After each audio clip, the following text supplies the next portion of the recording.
नमस्कार साथियों, स्वागत है आपका मेरे YouTube चैनल यूनिक दर्शन पर। तो आज हम आपको ले जा रहे हैं दर्शन करने के लिए रीचेश्वर महादेव मंदिर नांदिया। हम आपको यहाँ का इतिहास भी बताएंगे। यहाँ का इतिहास कुछ ऐसा है कि जब भगवान राम और रावण के मध्य युद्ध हुआ और युद्ध समाप्त हो गया, लेकिन जामवंत जी जो है उनके युद्ध करने की इच्छा अभी खत्म नहीं हुई थी। तब उन्होंने प्रभु से कहा कि हे प्रभु, मेरी इच्छा है कि मैं भी और लड़ूं। तो भगवान ने कहा कि मैं जब द्वापर युग में कृष्ण अवतार में आऊँगा तब आपकी ये मनोकामना पूर्ण करूँगा, ये मेरा वचन है। तत्पश्चात द्वापर युग में सत्राजित नामक एक राजा हुआ, जो कि सूर्य देव का बहुत बड़ा उपासक था। उससे प्रसन्न होकर के सूर्य भगवान ने उसको एक सैमंतक मणि दी। वो मणि जो है वो प्रतिदिन कई सौ मण सोना उत्पन्न करती थी। साथ ही वह मणि जिसके पास हो उस क्षेत्र में अकाल नहीं पड़ता था, महामारी नहीं फैलती थी।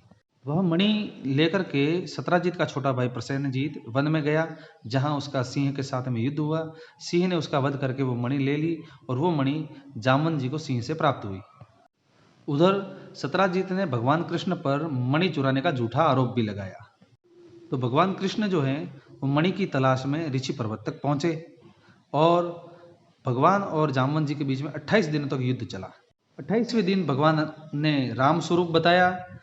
तब जामवंत जी को याद आया कि भगवान अपना वचन जो त्रेता युग में दिया था उसे निभाने के लिए आए हैं। तब उन्होंने शर्त रखी कि मैं आपको मणि तभी दूंगा जब आप मेरी पुत्री जामवंती से विवाह करेंगे। भगवान ने शर्त मानते हुए ये जो सामने स्तंभ दिख रहा है उसके चारों ओर फेरे लेकर के जामवंती जी से विवाह किया। तभी भगवान शिव प्रकट हुए और उन्होंने इनको आशीर्वाद दिया और फिर अंतर्ध्यान हो गए। ये शिवलिंग स्वयंभू है और इसके ऊपर आप देख सकते हैं एक प्राकृतिक जनेऊ है, जो कि बहुत ही दुर्लभ है। तो इस प्रकार से ये जो जगह है, ये जो स्थान है, ये दो युगों त्रेता युग और द्वापर युग, साथ ही शिवजी और महान तपस्वी ऋषि जामवंत जी की तपोस्थली भी रहा। भगवान श्री कृष्ण के द्वारा ही इस शिवलिंग की स्थापना भी की गई। साथ ही शिवजी और जामवंत जी जो कि ऋषियों के राजा थे, उनके यहाँ होने की वजह से इस स्थान का नाम ऋचेश्वर महादेव पड़ा। और यही वह स्तंभ है जिसके चारों ओर भगवान ने फेरे लिए थे।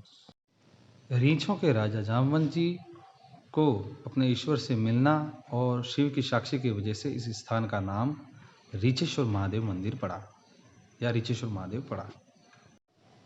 भगवान भोलेनाथ का श्रृंगार और यहाँ की असीम शांति और सुकून जो है वो आपको और कहीं देखने को नहीं मिलेगा।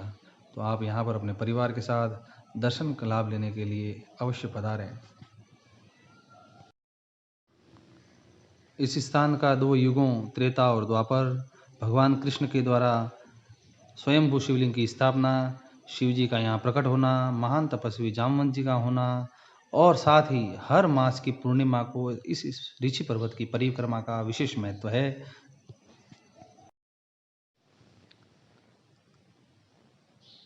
आप देख सकते हैं बहुत ही ज़बरदस्त अंधेरा है और सामने की तरफ जहाँ पर खुली जगह वहाँ से प्रकाश आ रहा है। और यहाँ पर ये जो पत्थर रखे हुए हैं इनसे महिलाएं कुछ इस प्रकार के कच्चे घर बनाती है और ऐसी मान्यता है कि ऐसा घर बनाने से आपकी मनोकामनाएं पूर्ण होती है। तो यहाँ पर ये कुछ ऐसे घर बने हुए हैं।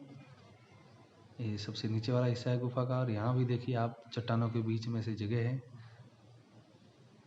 ये है यहाँ की बावड़ी जो भी फुल भरी हुई है और इसका पानी जो है वो हरे रंग का है।